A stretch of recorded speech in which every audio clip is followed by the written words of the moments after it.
Tomorrow night at 11:15, after our live coverage of the Wangaratta Athletics Carnival, it's time for Eye Shine. But now stay viewing for the late news and weather.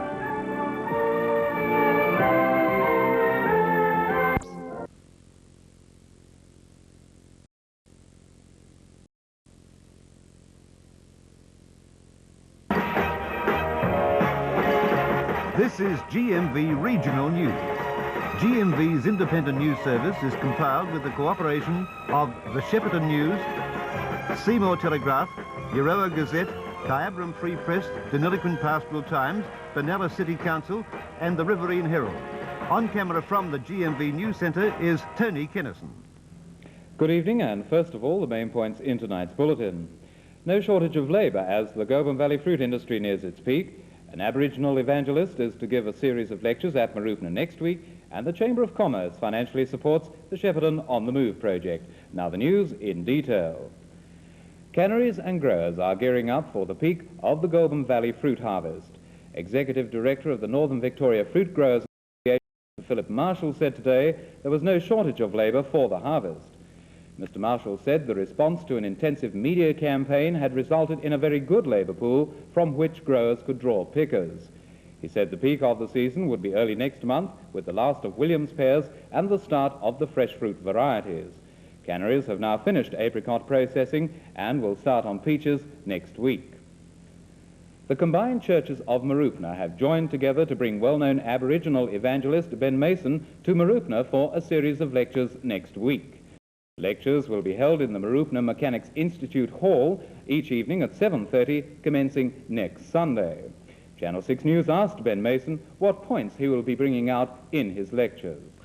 I think it's just a general comment which is relevant to the family life and the message of the gospel, which bring liberation and joy and peace to those who respond to the gospel that I will be preaching. Will you be making any points specifically for the Aboriginal people of this area?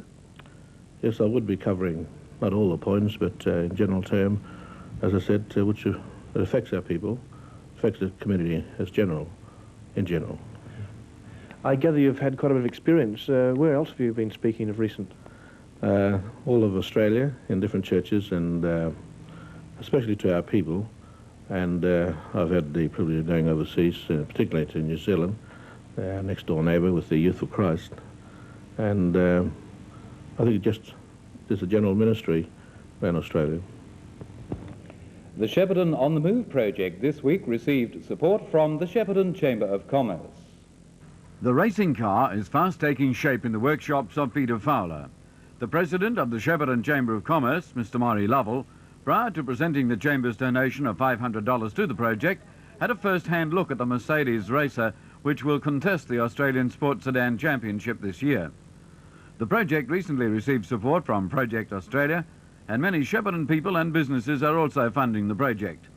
Following the presentation by Mr. Lovell, Channel 6 News asked him why the Chamber was supporting the project.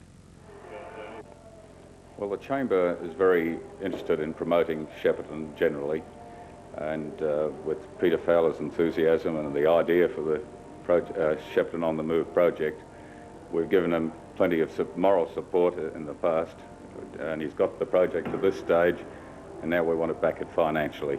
It's nearly on the racetrack, and I'm sure that Shepparton will get a lot of promotion out of this car. The car is scheduled to make its debut next month, and Peter Fowler is still seeking support for his racing car. The Goulburn Pastoral District Council will hold its annual meeting in the Department of Agriculture conference rooms in Wellsford Street on Friday, February the 13th. The meeting is to elect office bearers as well as to accept resolutions for the Pastoral Group's annual conference and annual general meeting in March. The Goulburn Pastoral District Council of the Victorian Farmers and Graziers Association comprises branches from Dookie through to Kyabram.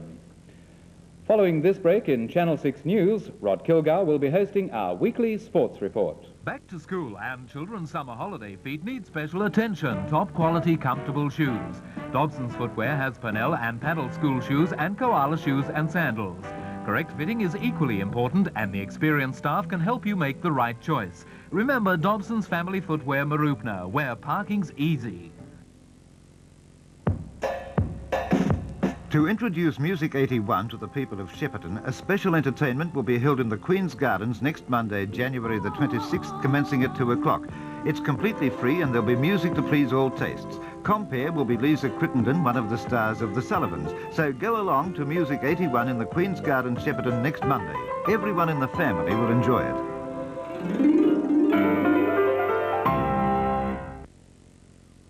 Durable Constructions and 24-hour hire Marupna are the experts. They can supply garages, carports, glass houses and garden sheds or bungalows to your specifications. They have trailers for sale or hire, the right size for any job. Durable can guarantee a good holiday too. Hire canoes, fishing boats, outboard motors and all camping gear. They also have fiberglass below-ground pools in a range of sizes with all accessories and chemicals. Portable toilets can be hired. All hire items will be delivered and collected free in the Shepparton Marupna area on 24 hours notice. At Durable, they stock all landscape material and mobile and quick-stage scaffolding is for hire. Farmers and handymen can hire whippersnippers, docking saws, trench diggers and rotary hoes, and builders can hire vibrators for compacting sand. You can hire the brick cutting machine or take your bricks to be cut. And remember the free delivery and pick-up service. Durable Constructions and 24-hour hire, Talamba Road, Marupna. Back to school, and all the frazzle of trying to get them outfitted in time. Look, it's easy at the boys' department at London Fordyce, because they have a complete range of school wear, including uniforms for all the local schools. They stock shorts, long and short-sleeved drip-dry shirts, socks, school pullovers, and Lee and Levi grey jeans and trousers. Everything's easy care, easy wear to please Mum and the young master. For all school wear, take your son to London Fordyce, Shepparton or Wodonga.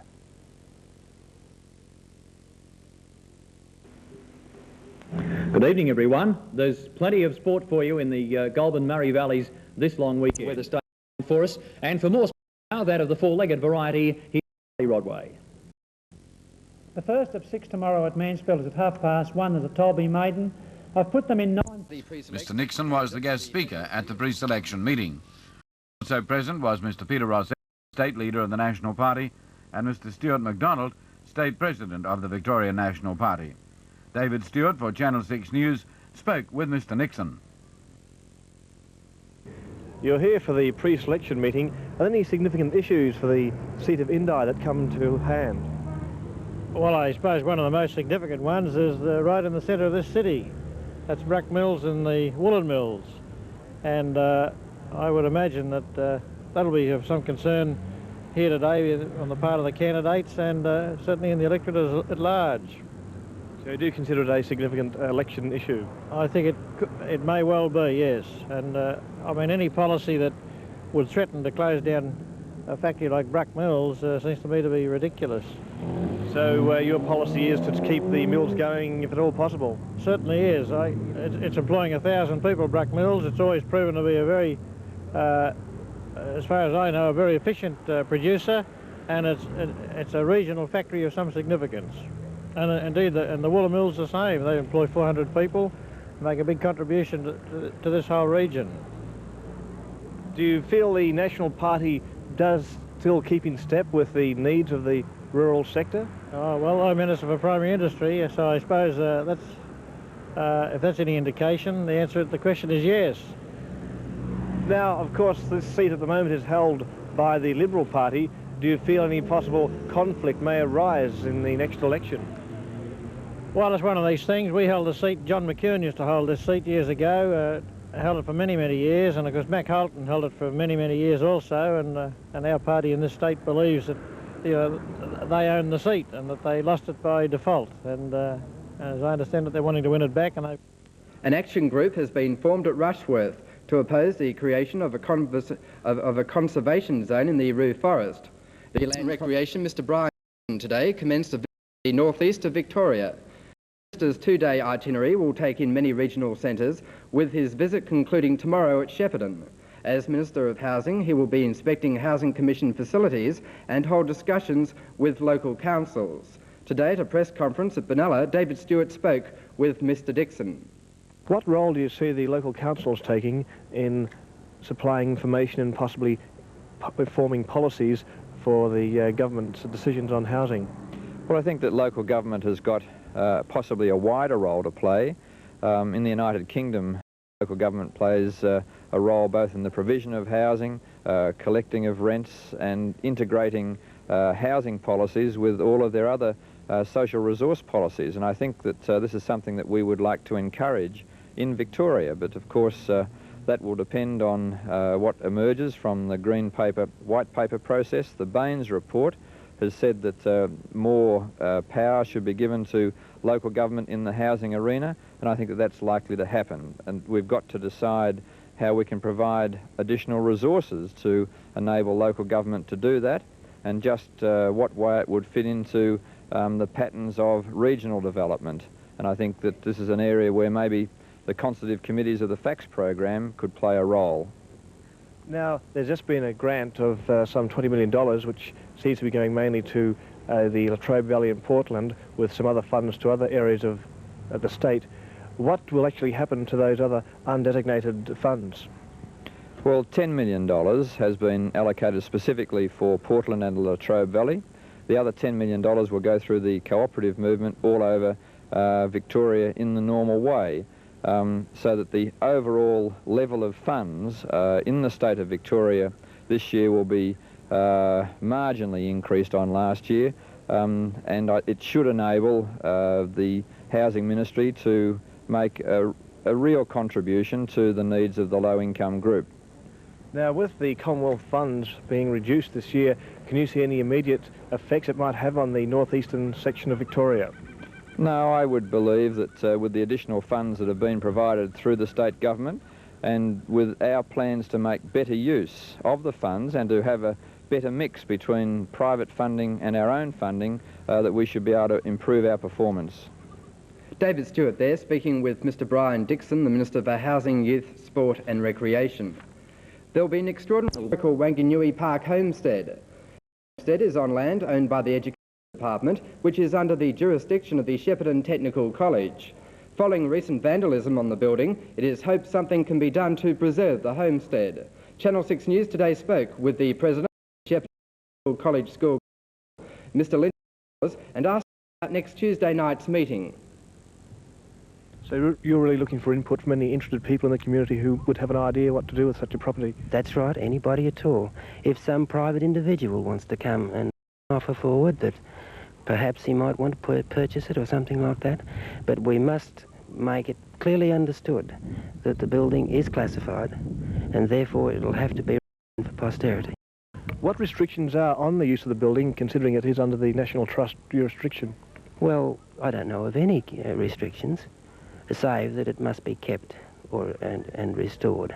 Would you be hoping it to be used for some form of cultural use or education use?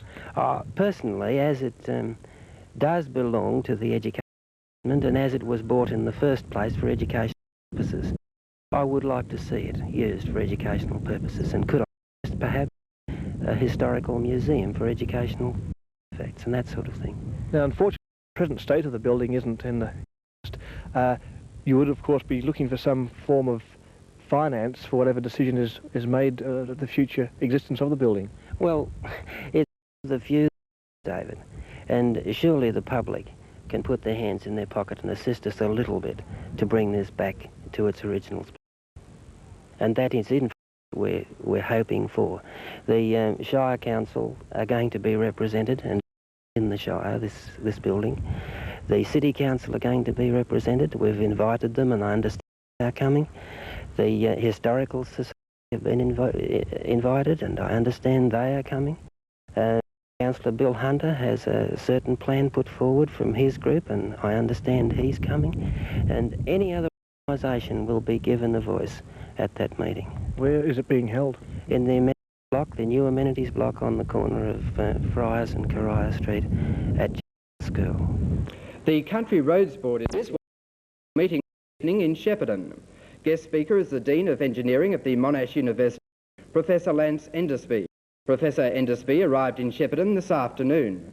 David Stewart for Channel 6 News spoke with him about some of his controversial statements on Australia's energy future.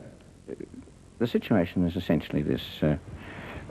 The major industrial countries of the world that are dependent on Middle East oil are now looking at what alternatives they have. Conducted today at the Suzuki Agricultural College. The varieties inspected were against spotted aphid. The main speaker was District Agristologist Mr. Gerard Marnie. David Stewart for Channel 6 News attended the seminar and spoke with Mr. Marnie. Just what did the farmers who came to this field day today, what did they see? Well, today we tried to show them the new American lucerne varieties. We tried to show them how they're standing up to a couple of grazing systems, a short rotation and a long rotation. These new American varieties, their persistence under grazing is an unknown quantity, because in America they're not used for grazing purposes. They're purely hay-cutting plant. But in Australia, a lot of our lucerne is dryland lucerne and used for grazing. So we're trying to evaluate the persistence of these lucerne varieties. And just how much testing has been done in Australia? Well, this is about the fourth experiment to look at this. There are 3 in New South Wales, and this is the only one in Victoria. Well, how does the experiment shape up to the ones that have been done in New South Wales? The ones in New South Wales have been going a year longer than this, but so far the results are the same. The new president of the Mora Group of the Country Women's Association is Mrs. $1,000 being moved from Benalla to Shepparton following the closure of Benalla's spinning mill. Now the news in detail. The Forest Commission of Victoria today officially opened their new district office at Alexandra. The new office, built at a cost of $180,000, features Australian wood panelling throughout and is a new concept for the Forest Commission in office design. Many local members of Parliament were present today for the opening ceremony, which was performed by the Minister of Forests, Mr. F.J. Gratter. The Forest Commission at Alexandra covers a wide district, and the new headquarters will enable the Commission to have a central base from which to control the natural forest and parkland in the area. In declaring the district office open, Mr. Gratter praised the Commission on the work done by its officers, without which the forest would not be as productive. Following the official opening, David Stewart for Channel 6 News spoke with the Minister of Forests, Mr. Gratter.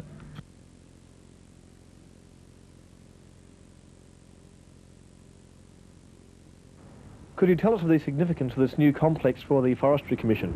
Well, it's very important to the Forestry Commission and to the Alexandra district of forestry, because it brings this into one real centre now. It's a centre that will remain here forever, you might say. The forestry in the Alexandra area is very important to the district because it employs 100 men, and that's very important in the economic life of Alexandra. Has it always been a policy of the Commission to have Alexandra as the centre?